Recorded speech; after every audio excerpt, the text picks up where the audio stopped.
दुनिया में रिलीजन जो है वो हमेशा से एक ऐसी चीज़ रहा है जिसको लोग बहुत इम्पोर्टेंट समझते हैं। और इस इम्पोर्टेंस की वजह आमतौर पे यही होती है कि लोग समझते हैं कि रिलीजन के बगैर हमारा काम नहीं चल सकता।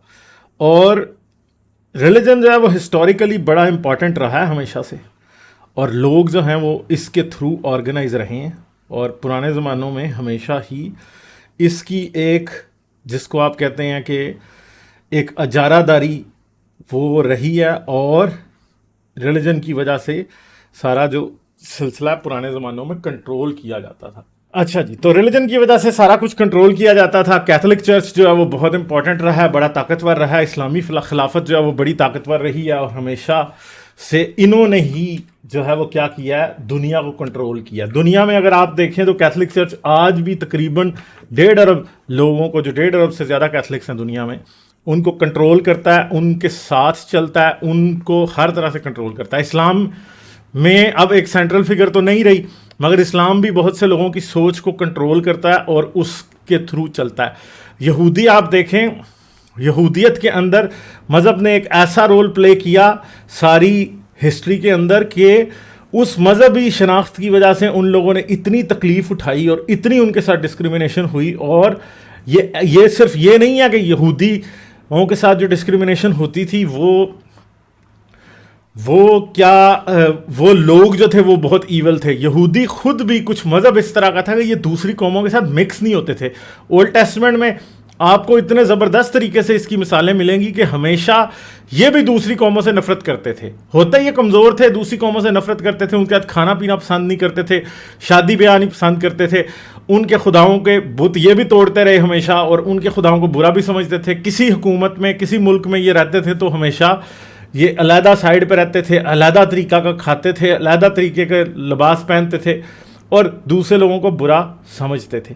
तो ये नफ़रत जो है वापसी मज़हब की वजह से नफ़रत लोगों के साथ हुई। यानी यहूदी मज़हब जो नफ़रत सिखाता है उसकी वजह से यहूदियों के साथ खुद भी नफ़रत होती है, और इस तरह ही मुसलमानों के साथ भी जो इस्लाम सिखाता है नफ़रत वो होती है, क्रिश्चियंस के साथ भी जो सिखाता है वो होती है नफ़रत। और आखिर पे क्या होता है कि ये सारे मज़हब क्या करते हैं, लोगों को बांटते हैं, लोगों को डिवाइड करते हैं, और डिवाइड करने के बाद लोगों को एक ऐसी पोजीशन में पहुंचा देते हैं जहां से वो कल्चरली एस्केप नहीं कर सकते, वो इंटरमिंगल नहीं हो सकता। कल्चरल डाइवर्सिटी के अंदर बाकी डाइवर्सिटी के खिलाफ ये हमेशा काम करते हैं।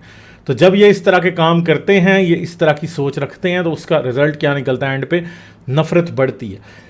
आमतौर पे कोई भी मज़हब ऐसा दुनिया में नहीं है जो एक सेंस ऑफ सुपीरियरिटी अपने लोगों को ना दे, जो ये ना बताए कि तुम दूसरों से अच्छे हो, जो लोगों को डिवाइड ना करे। जब आप किसी मज़हब को मानते हैं, अगर मैं क्रिश्चियन हूं या मैं यहूदी हूं, तो मैं ये समझूंगा कि दूसरा मुझसे डिफरेंट है।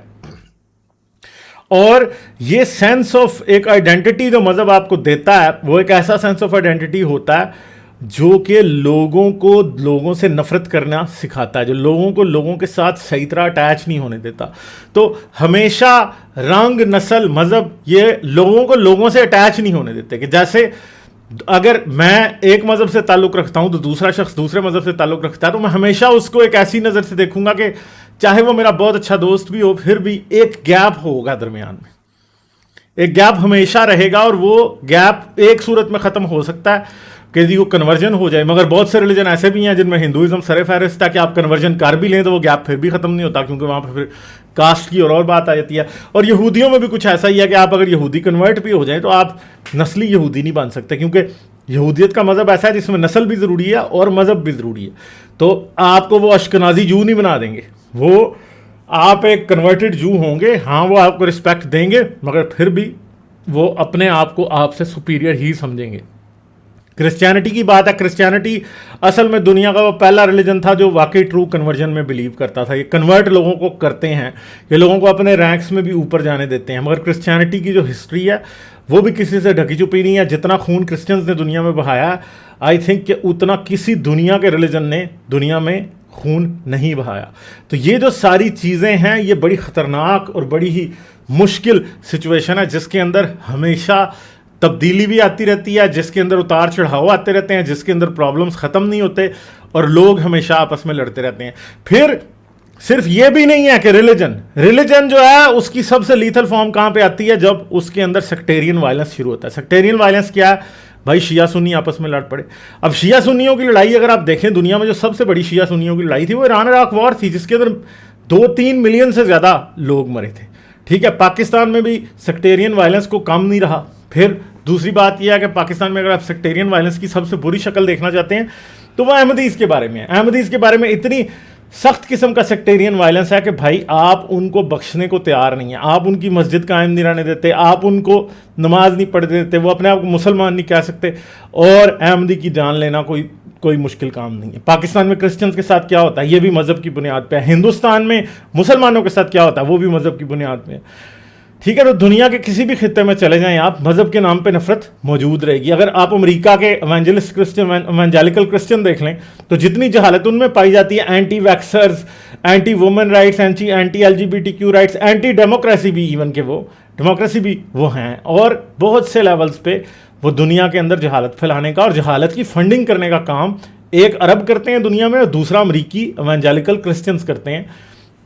और जितनी कन्वर्जन एवेंजेलिकल क्रिश्चियंस दुनिया में कर रहे हैं, पूरे पूरे मुल्क कन्वर्ट हो चुके हैं। एक सिंपल सा मुल्क जो है साउथ कोरिया, जिसके अंदर आज से 60-70 साल पहले 1% भी क्रिश्चियनिटी नहीं थी, आज उसमें तकरीबन आई थिंक बिटवीन 10 to 20% लोग क्रिश्चियन हैं। इतने मास लेवल पे कन्वर्जन उन्होंने की है। इंडिया में उन्होंने कन्वर्जन की है, पूरा साउथ ईस्ट एशिया, चाइना तक में उन्होंने ज़बरदस्त किस्म की कन्वर्जन की है। सिंगापुर, हांगकॉन्ग, कौन सी जगह जहाँ पे उन्होंने कन्वर्जन नहीं की। तो हमेशा एक कल्चरल एस्पेक्ट जो है उसको ये चेंज करते रहते हैं।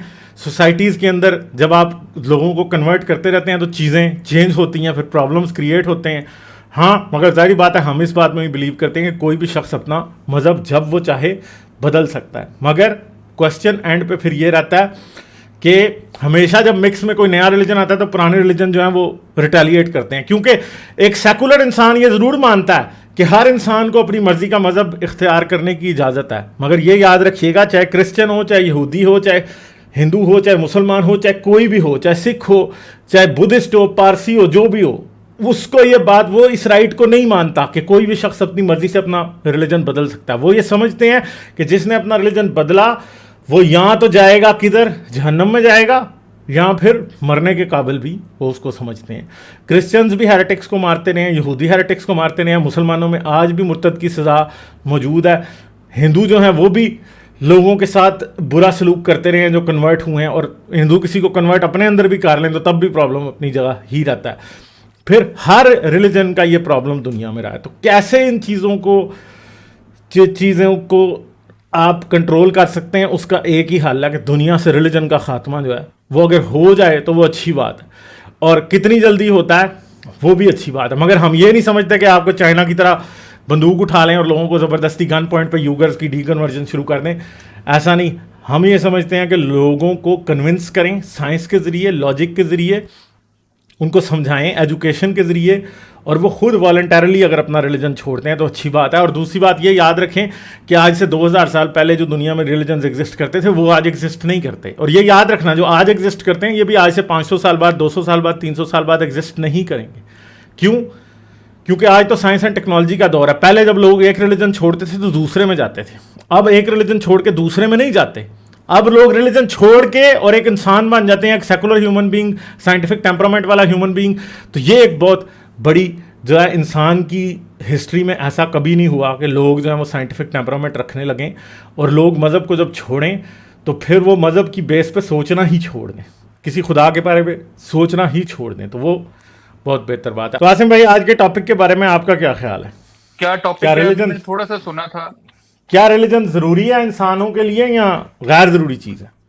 यार फिलहाल तो जिस तरह से इंसानी जिंदगी का इर्तिका हो रहा है, आस्ता इसकी जरूरत खत्म हो रही है।